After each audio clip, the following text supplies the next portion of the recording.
اگر شما هم قصد خرید خودروی ایرانی رو دارید اما نمیدانید بین خودروهای ایرانی موجود در بازار کدام یک بهترین انتخاب خرید برای شما خواهد بود، این ویدیو رو از دست ندید.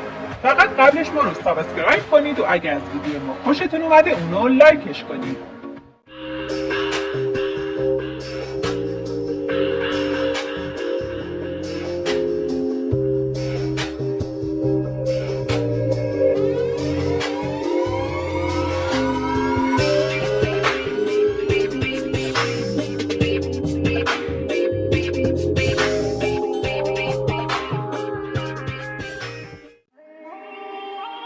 صحبت از خرید خودروی ایرانی که میشه، این سوال پیش میاد که کدام خودروی ایرانی بهتره؟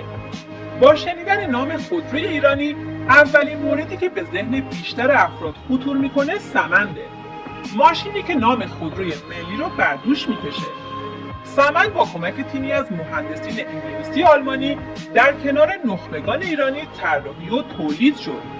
مدل پایه سمن آنطور که انتظار میرفت موفق و خاص نبود. انتظارات از خودروی ملی بیش از اینها بود. به مرور زمان مدل‌های مختلف سمن وارد خط تولید شد که بهترین آن را میتوان سمند سورن ELX دانست. سورن را شاید نتوان بهترین خودروی ایرانی دانست، اما با وجود سیستم تعلیق خوب و ترمزهای قوی میتوان به عنوان گزینه خوب به اون توجه کرد. نقطه ضعف این خودرو را شاید بتوان مصرف سوخت نسبتاً بالای آن دانست.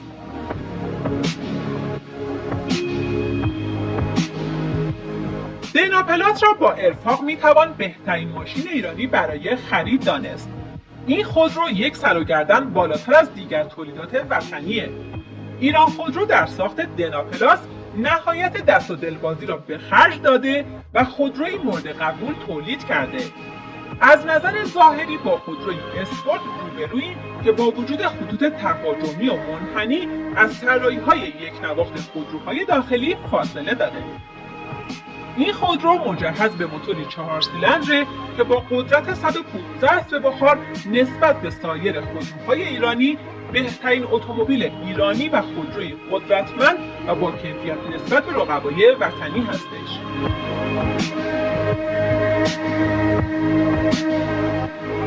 یک نکته جالب در مورد دنا پلاس سیستم ایمنی اونه.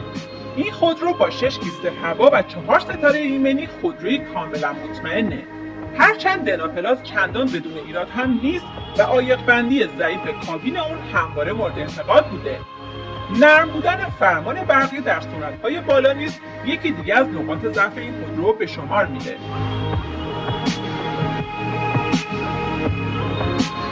وقتی صحبت از راهنمای خرید خودروی ایرانی میکنیم انتظار داریم که تمام خودروها کاملا ساخت کشور خودمان باشد.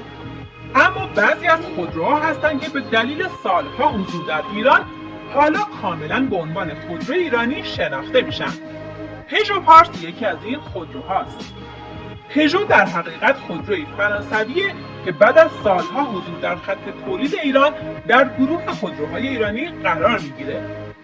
پژو پارس یکی از خودروهای نسبتاً خوب ایرانیه.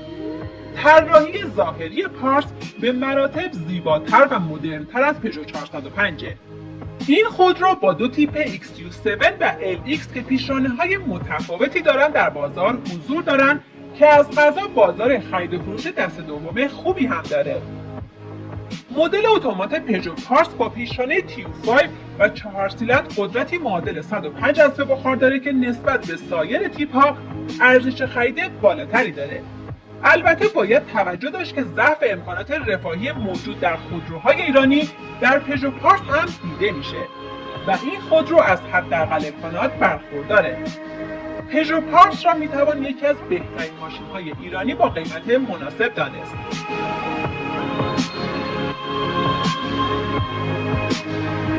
پژو 206 سال هاست که روی خط تولید ایران خودرو قرار داره. این خودرو در تیپ‌های مختلفی تولید شده، اما با کیفیت ترین تیپ این خودرو که ارزش خرید داره تیپ 5 اونه. تا چند سال پیش برای ساخت تیپ 5 از قطعات فرانسوی استفاده می‌شد، اما حالا کیفیت قطعات به شدت افت کرده. پس اگر طالب خرید پژو 206 هستید، نسخه های قدیمی تر مطمئن تر هستند.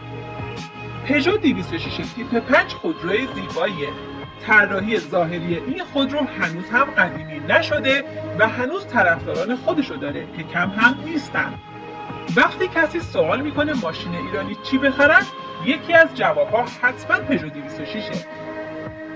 این خودرو ترمزهای مطمئن، شتابی خوب و مصرف سوخت مناسبی داره.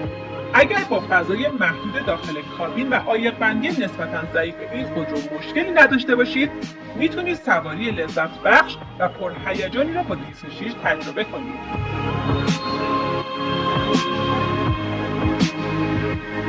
تندر 90 هم داستانی مانند پژو داره. خودرویی که در واقع محصول رنو فرانسه است، اما کاملا ایرانیزه شده و در سبد خودروهای داخلی قرار میگیره، تا جایی که وقتی سوال میکنیم که بهترین خودروی ایرانی کدامه، یکی از پاسخها معمولا این خودروه. تندر 90 خودرویی که هر کسی اونو داره راضیه. خودرویی که با وجود ظاهر نه چندان زیبا، همواره در سامانه‌های خرید و فروش مانند دیوار پرطرفداره. تندر 90 را هم ایران خودرو با همین نام تولید میکنه و هم پارس خودرو با نام پارس تندر.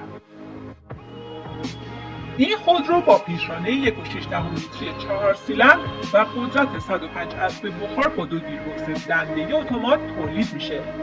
تقریبا هیچ آپشن رفاهی در پارس تندر یا L90 وجود نداره.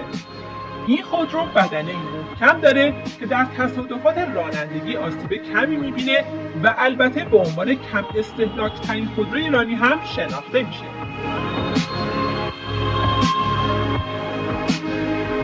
قطعاً خودروهای ایرانی دیگری مانند پراید، رانا، تیبا، ساینا و کویک نیز در بازار وجود دارند. با این حال قصد ما از تهیه این راهنمای خرید خودروی ایرانی این بوده که بهترین گزینه‌های موجود در بازار را به شما معرفی کنیم. بر کسی پوشیده نیست که صنعت خودروی ایران در برابر رقبای خارجیش حرفی برای گفتن نداره و تا مدتی پیش تنها قیمت پایین این تولیدات داخل بود که ارزش خریدشان را نزد خانواده‌های ایرانی بیشتر می‌کرد.